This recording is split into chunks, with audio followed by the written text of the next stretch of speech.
Congo, ele foi conquistado pelos belgas, tá? Leopoldo I. Primeiro ou segundo? Desculpa, acho que é o segundo. Segundo. O que acontecia? No Congo, o castigo físico era feito da seguinte forma. O Congo nunca foi colônia belga, mas o Congo ele era tomado por belgas. É diferente. É diferente. Um território conquistado é diferente de um território tomado.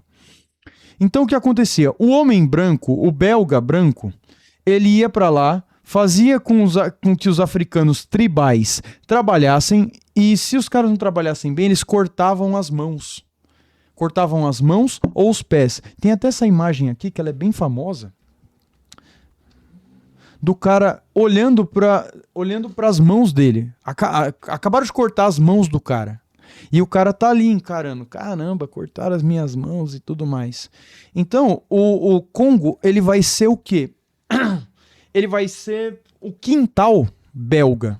Mas nunca foi colônia, tá? Nunca foi colônia, foi só exploração. Certo? Então, galera, a colonização, ela foi terrível, terrível. Tanto que... Deixa eu ver aqui. Vou tirar aqui.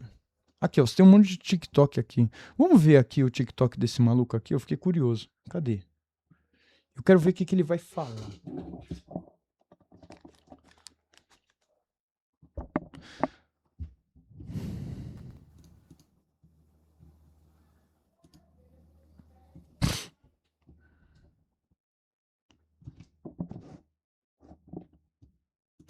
Eu quero ver o que o africano vai falar sobre isso.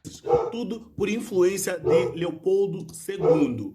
Uma das histórias mais tristes e impactantes foi de um homem congolês que está sentado olhando para mãos e pés decepados da sua filha de 5 anos.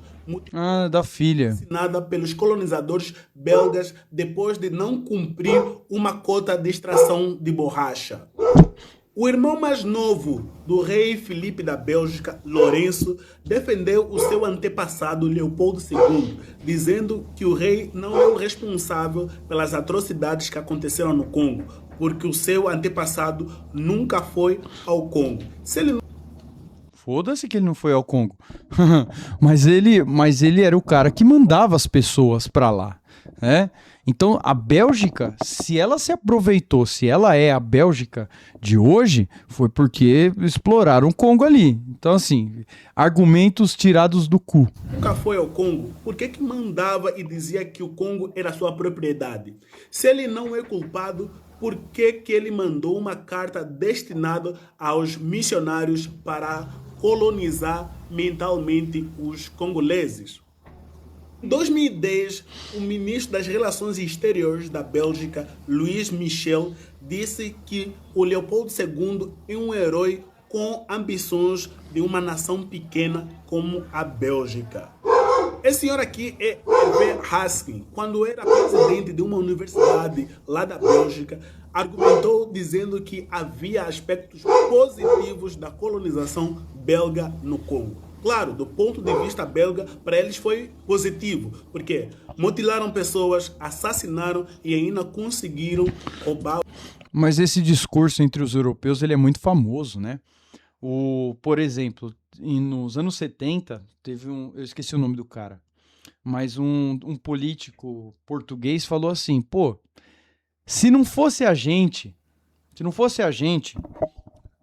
o Brasil não teria essa diversidade que tem hoje. Graças a Deus, os portugueses trouxeram os negros e se casaram com indígenas. Graças a Deus, senão não ia ter diversidade lá. Então, quem trouxe diversidade para o Brasil foram os portugueses.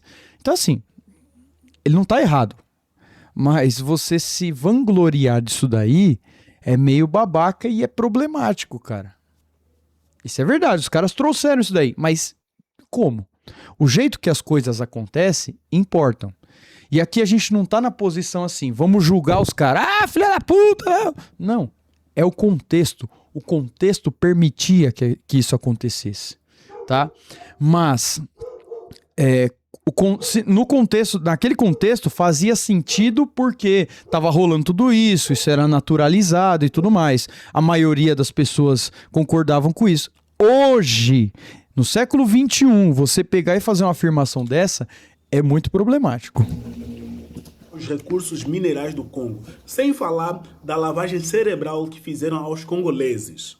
Os administradores coloniais também sequestravam crianças órfãos das comunidades e as transportavam para colônias infantis para trabalhar ou para treinar como soldados. Estimativas apontam que mais de 50% dessas crianças morriam nos locais.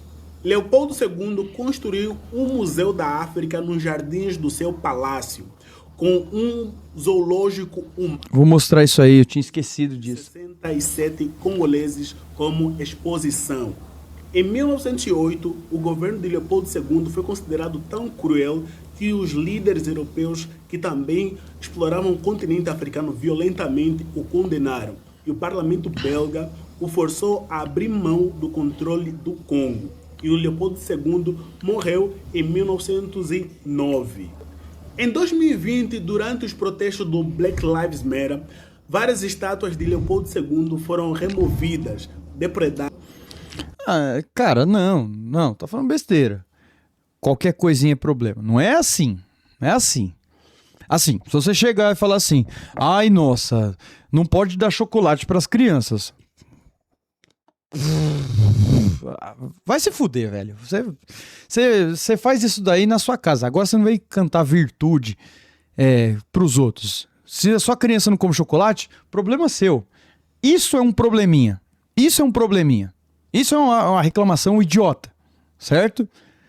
Embora não seja bom você dar muito chocolate pra criança.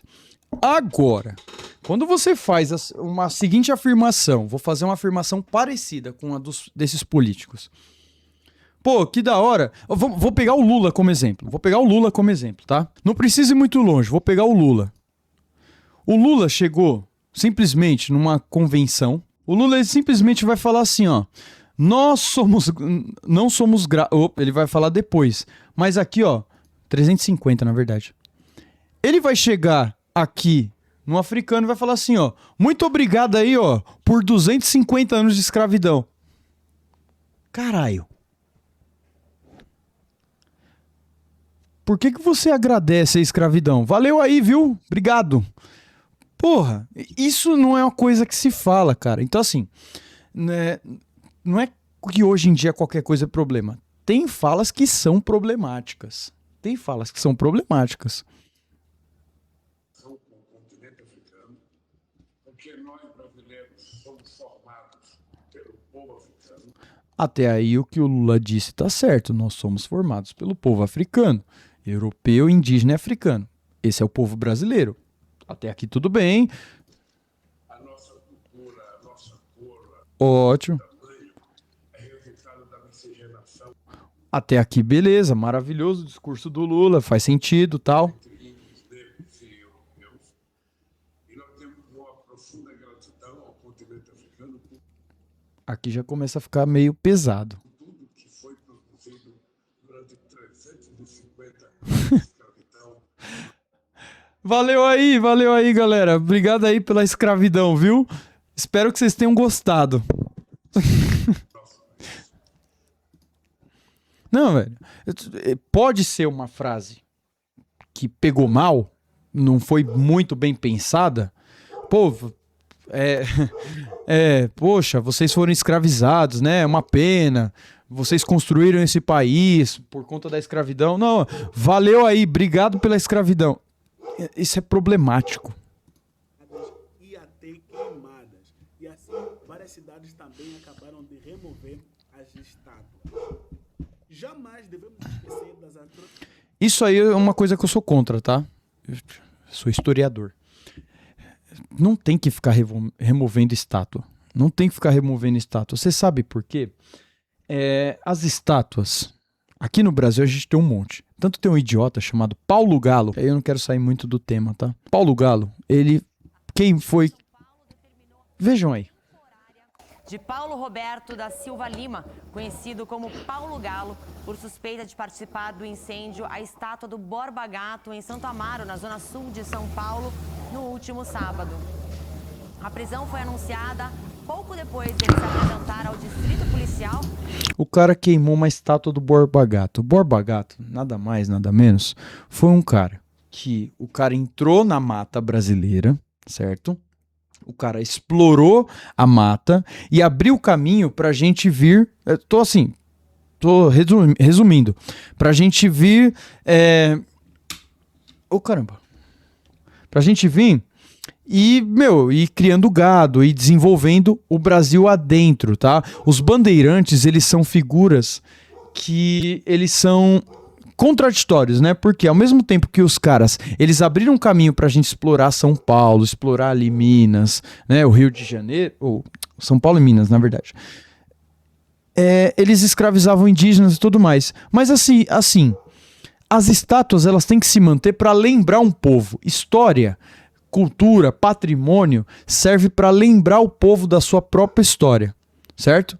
Não é porque o museu ele exibe lá símbolos nazistas, símbolos de uniformes nazistas, que o museu é nazista. Galera, pelo amor de Deus, deixa de ser burro. É uma forma de você lembrar, certo? Lembrar a população que aquilo aconteceu. Não é à toa que a gente tem o Museu do Holocausto. Na República Democrática do Congo e no continente africano no geral. Essas histórias devem ser documentadas e ensinadas em salas de aulas. Por isso... Salas de aulas. Não é à toa, galera, que...